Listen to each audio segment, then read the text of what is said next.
Chuisleán Bhla Clia, Luan Cosca, Nídeg Sédeg.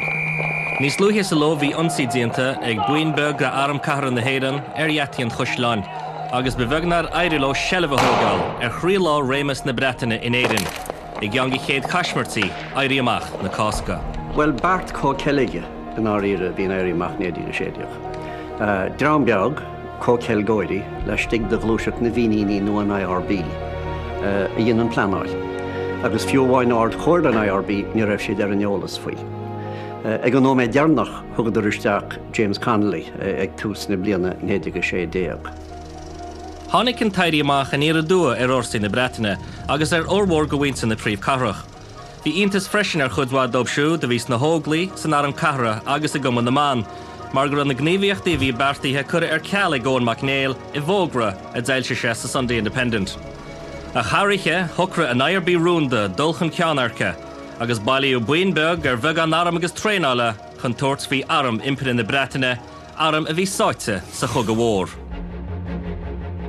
In san tráithcear a chlár seo, támad chun súla chatha ar mhórimach stair na héireann, ní tríarcha na Geanairí ach tríscéalta daoine nachhfuil go omráiteach leo ach atá béidir go tábhachtach.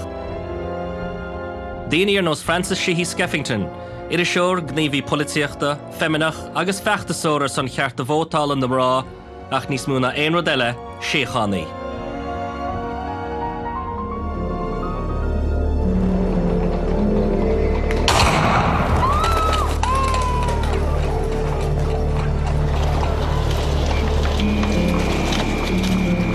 Bhí amlón ar an luin bhí ionsaithe a dhéanamh ar an Ghuisleán agus war an níoscarí rebelúnacha an chéad oifigach go chuid aram na Bretainine.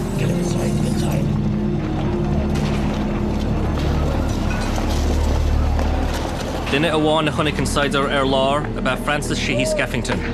Chúis sé sa tóir ar chabhar gan oifigach a bhí sínte ag filleadh le putige ráitiúil. Ach faoin am sin bhíon taifigach an ucht báis agus é tucaísteach sa Chuisleán, gan fácaí iní aige ach na dorlóige fil smertha.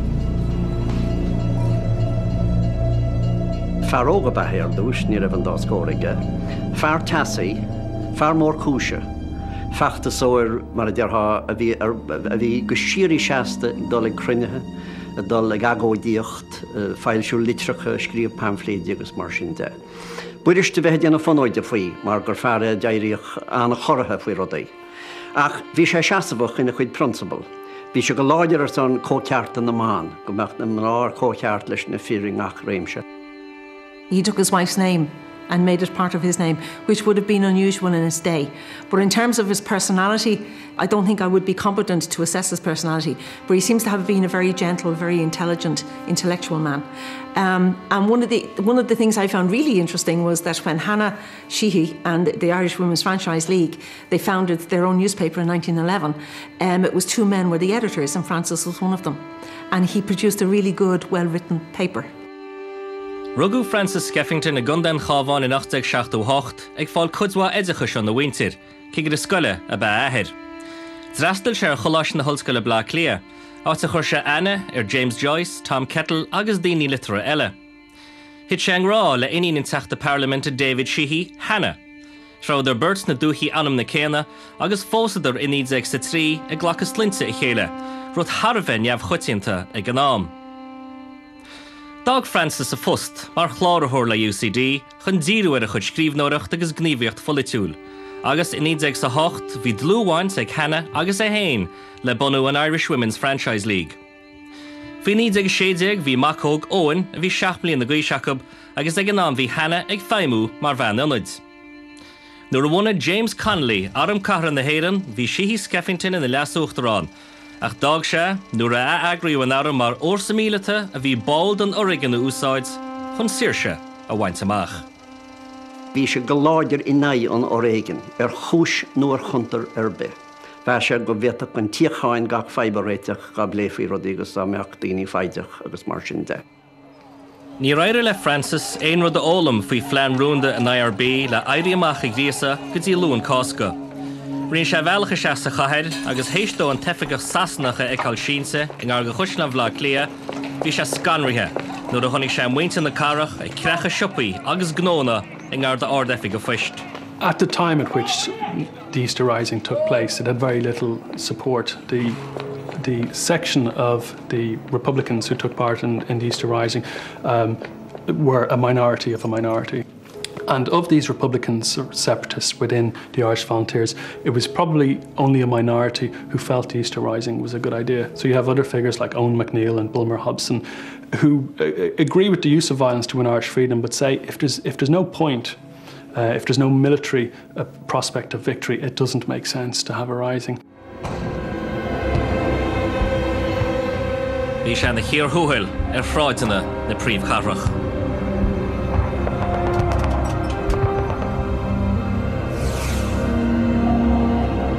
Bhearta Francis fórsa cosanta saoránacha agrú chun creacha a bhfuilú. Ar an bhairt chu Francis agus Hannah seasa chathir chun fógraí a chrucha ag glórach saoránaí a chomhróch leo.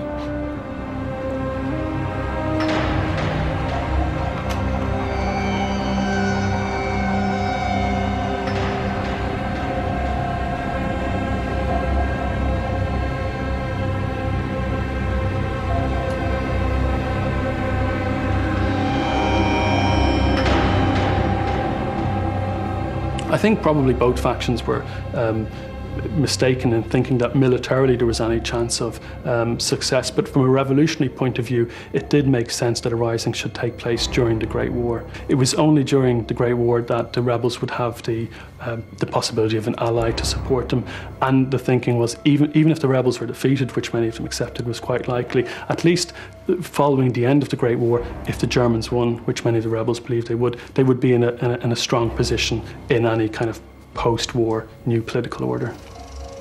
Sa bhéidir go plán míleata ann, bhí an plán míleata sin na bra chúna a bheith teacht ón Jarmáin.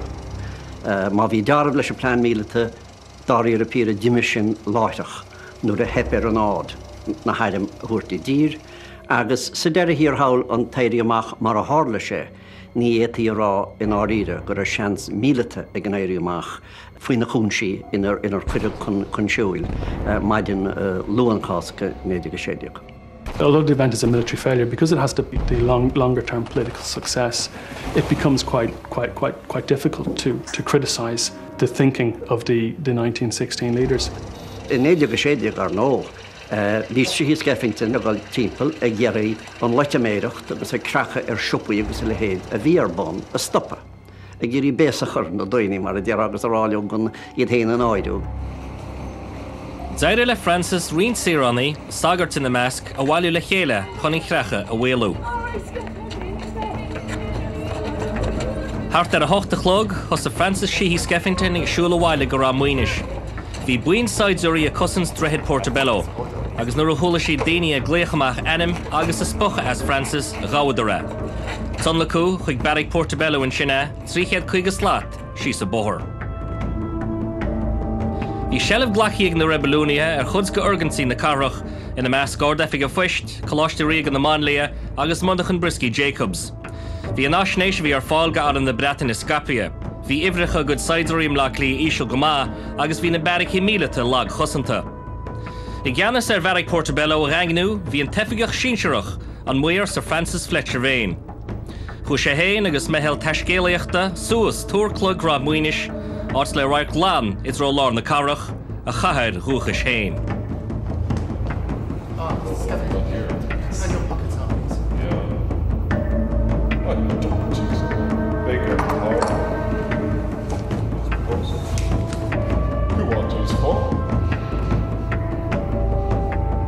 Well, ní héana ínta sé ar nó agus raibh go éireannig I ngach branche agus ar gach levéal darm na hímpíireachta, gomach effigig do bhuna na héireann. Do bhuna angla éireannach dearach daoine áirithe a go bhuna na héireann, effigig go rugúin éireann, chuide chu fóréidechas in éireann, chuide chu nach hóir fóréidechas a sásanna, ach go meach siad san ar an láthir nuair a hálan teirí amach, agus go meach baint agus páirtecha le chuides na heachtraí ba fuidtaí, agus chuides na heachtraí ba ghrána in san éirí amach. Ní ra Francis in éivinach a bheith coplúir a chluig nuair a bhearta an captain J.C. Bowen Colthurst nar a bheith ceanara an Seomra Garda ná effigach ceannis na Barracha Sheehy Skeffington na hógal amach sa chilín agus sé thuirt leo ar sciúrd bhíleata, scí a déana chun na saidúirí a chosint. Corcaíoch a bheith Bowen Colthurst a rugú I gcuisiil an dripseach.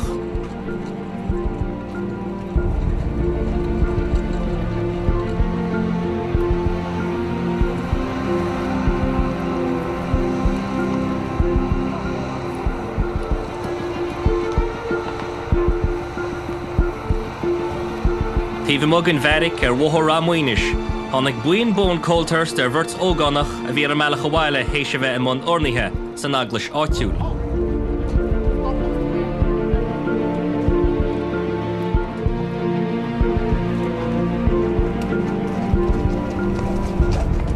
Thug Colthurst folaribh dómh gur a tlí arm a bhaim, an sin dáirda sé haidir amháin duine gan na buachalaí J.J. Coe do Walla.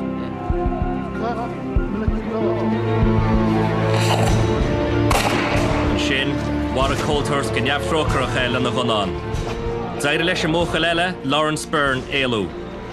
Bhain an achtar seo cratha as Francis Sheehy Skeffington agus cud gan na saidir eile. An sin, dá the Colthurst gan fortaí leanach dorú lena sciúrt.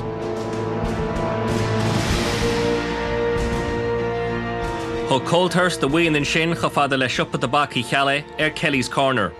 Bhí sé gan túram gur leis an mordasach Tom Kelly ó hin féin an gná, agus dunsa agus bhuamáil siad an áit. Ach bhí butún zian tacu, mar ba le bordasach eile an áit, James Kelly, díalseoir agus arcathóir aram. Péisceile, gáidir burt iriseoir bhí sa siúpa, a bhí go hiúrónach ina nagathirí ar gánuacht an díalseacha, agus tugu iad san i dánta Sheehy Skeffington ar eis chuig Americ, ar sa chorúfaí glasíad go niche.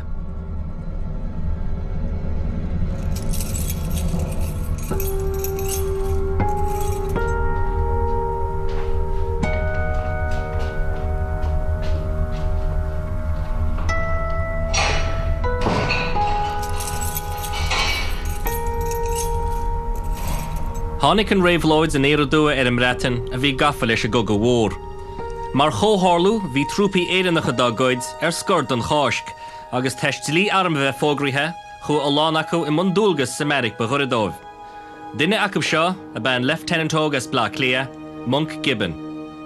I was brought down by the quartermaster who was going round the guard room questioning the prisoners about the food they were going to have, and I was so impressed by this extraordinary little man in tweed knickerbockers with a suffragette button in his buttonhole that I returned on my own authority, and it'll give you an idea how chaotic things were, that a second lieutenant could return to the guard room, say to the sergeant in charge, "Sergeant, can you give me the key again of that first cell," and pay an independent visit of my own to Skeffington. Skeffington got up off the wooden sloping bed, we'll call it, at the back of the cell. Incidentally, the man I met was the ultimate in gentleness and courtesy and his own, shall we say, pacifism. I simply said to him, I've come to ask you, is there anything I can do for you? And the unfortunate man replied, well, yes, there is. There's one thing, I would like a handkerchief. And the other thing is that I would like news sent to my wife that I'm in safe hands. That was about as ironical as any man remark he could make, because 2 minutes later, he was going to be shot dead.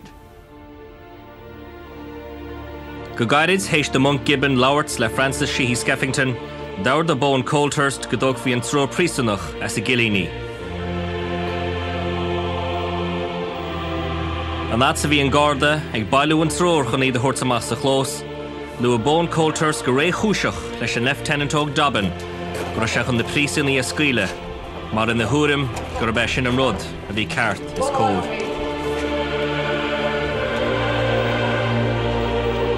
Get ready. Fire.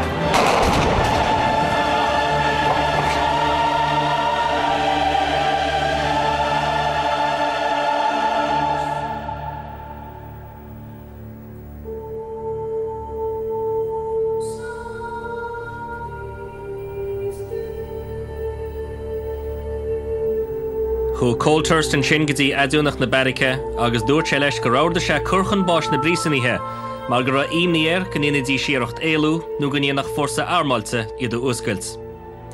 Ag filedó ó thóir cloigrá muoinis chuala Sir Francis Fletcher Vane faoin slad. Bhí déistinéir, agus rinne sé gearan don muir bhí Giannis bhí Colthurst ag rá gur chóra bheith faoi raibhnú sa Meric. Dúrú leis go raibh siad de fannacht ar chóirle ó chuis an bhla clia. Tháinig cabharú an tróna sin ón Gusláán gur chóir na corp a chur ag glós na Berice. Níor curú Pinos dá laid ar Colthurst. Maidin Zerdín bhí an chogaíocht ag neartú sa gaitheir agus bhí turan na ngonaí móra le cloisteáil dírithe ar thaobhanna na rebelúnaithe. Faoin trá seo bhí na scórtha ámarú, siomhíaltaí chun chuid is mú.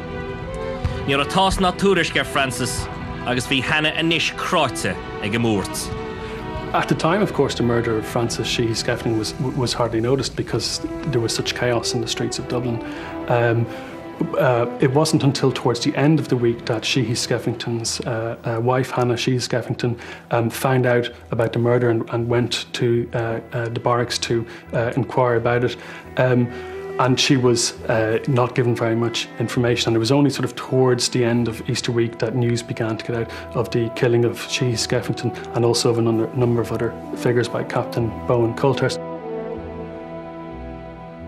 B'éon téiplinach míleata an Teathró Lachlan a dúirt le Hannah go raibh Francis Marv agus cur a Hannah hain i glós na Berice. An lá céanna bhí tuile uafásin an de Hannah. Thó Colthurst agus buíon céad saidúir spiúr faoin na teachcúnaithe i Rámhaoinis a nád sa bhí si hain agus a chailíntaí a chur ón na chola. Scuilú orachart siad na fuinneoga, ransa agus luta siad na seomraí. Bhí Colthurst atóir ar ionaise in choirtheacha agus thóg sé leis Pápéirí Francis chumá le folklórí Gearmánis agus rúisise Hannah a dúsad si I Montagisk. The British Army's concern, and also the wider British establishment's concern after the death of Sheehy Skeffington, is really to keep the story as quiet as possible, and something along the lines of a fairly thorough cover-up takes place in the aftermath of the Easter Rebellion. And it's only the efforts of Sir Francis Vane and also Hannah Sheehy Skeffington which really ensures that the story of what happened to Francis Sheehy Skeffington begins to get out. Bhí dheathir Hannah David Sheehy ina teachta Parlamente agus ordaíodh ceisna faoi Rúnmharú Francis I Westminster.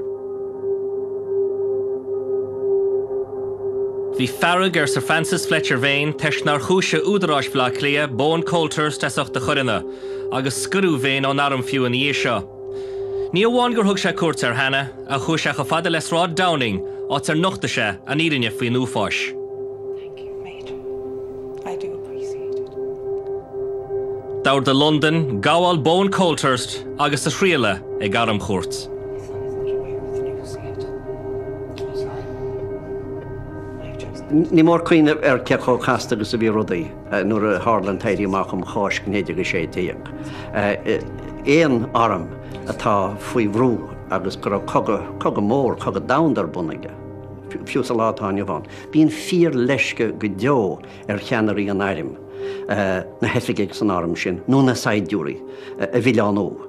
nó lochdáilar go peibli, mar tá moráil táchtach agus fiúlas na nítar gannn siad rudí atá bailach agus níos measana sin rudí barbartha. Nuair atá cogur siúl, ní féidir sólás a thuirta náid, ní féidir ábharbolscoireachta nó lón aragóna thuirta náid. Agus dá réir sin bíon an fúnán gachrod a choisint, fiú rudí nach bhfuil in choisinte de réir rialar bí. In achar fér garid hééis sin dhéile, déirú 60 galach dairíamach na cásca chun báis, agus de réir a chéile chrutha sé seo freagart dúltach go náisiúnta agus idirnáisiúnta.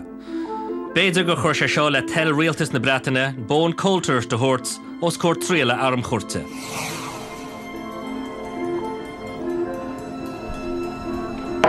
Order. This court is now in session. This court has been convened to hear the case of Captain Bowen Colthurst, who is accused of the murder of the following persons: Francis Sheehy Skeffington Esquire, Thomas Dixon, and one Patrick McIntyre. The prosecution alleges that on the 26th day of April 1916, he did order the killings contrary to military and common law of the aforementioned persons. The next witness is Corporal Dobbin. Corporal, please remember that you are still under oath. Now, please tell us what happened next. I noticed a movement in one of his legs of Sheehy Skeffington. What did you do? Tháinig sé chun solas sa bhíonna se tugadh ag an tríola arm chuirte gur dúnmhaíodh Francis go neamhrócharach. Agus ar a bhár seo, bhí cur chun báis an síochánaí ina freiseach úfásach. No problem. Take these men's ankle now. Right man, back inside. Skeffington is still moving, sir. Yeah, take the last floor, finish the job. No problem. On me, man. Ready? Bye.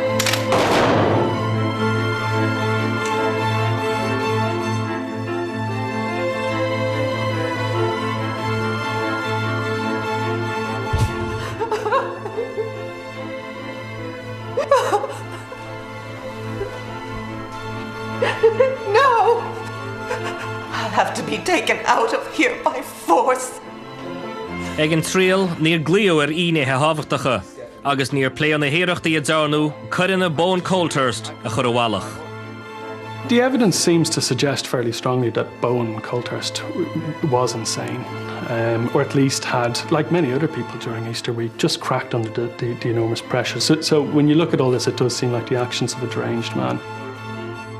Fuarthas Bone Colthurst cionnta chachan na dhéilt as na dúnmhairíthe, cuiithúil go leor beidir, agus curú chuig gealtlan chorúil Broadmoor é.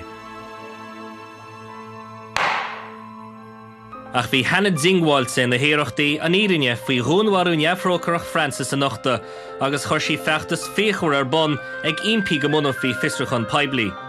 Dúilta sí le teiriscint cúte fiú, nuair a chas sí leis an bríomh ar a Asquith in London, níor a bhuthe ach an írinne.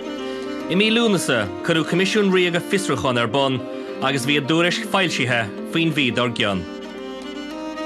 In that split moment when she knew he was dead, her life changed forever. There was the shock, there was the inquiry. But within 6 months of all of that, she travelled across the States, and everywhere she spoke, she talked through the story of what happened to her husband. And it may possibly be her psychological way of going over and over and over a traumatic event. And in doing that, she was also raising an awful lot of money. She raised significant sums of money. But she willingly went. Níl dáir féin spéir ná go raibh sé rianaí agus ar nó bhí chlán le tógealaigte agus bhí an mach in dhé sin suntasach is Paiblí na hÉireann sa seanna de Fapísa. Ach níl áras an achar ná go raibh hena í héin meáite ar gan cuimhne a fir a ligint in nearód, agus gan ligint de éannig ligint in nearód, bíochas nach raibh sé pártach snéirí amach mar rebelúnaí nó mar ghuine gona léchra effigiúla a bhí baiste i níg. An éirí amach.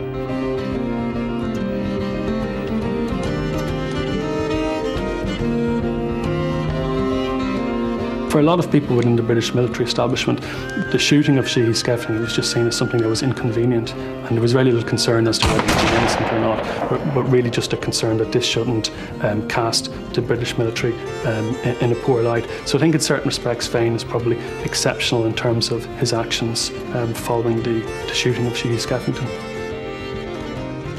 Céir de tharla gan efigach a dhúnmhara Francis Sheehy Skeffington. Níor cha Bone Colthurst a fichimí am Broadmoor, chu sé héin agus fáin ar Imirce go Canada agus bhása sé, cúpla mí rib chomóra lechiad blian an tairí amach.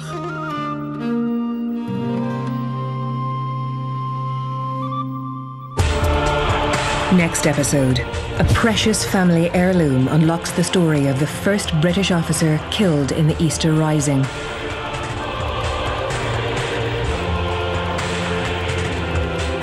As the death toll mounted on the streets of Dublin, how did the British view the fight for Irish independence?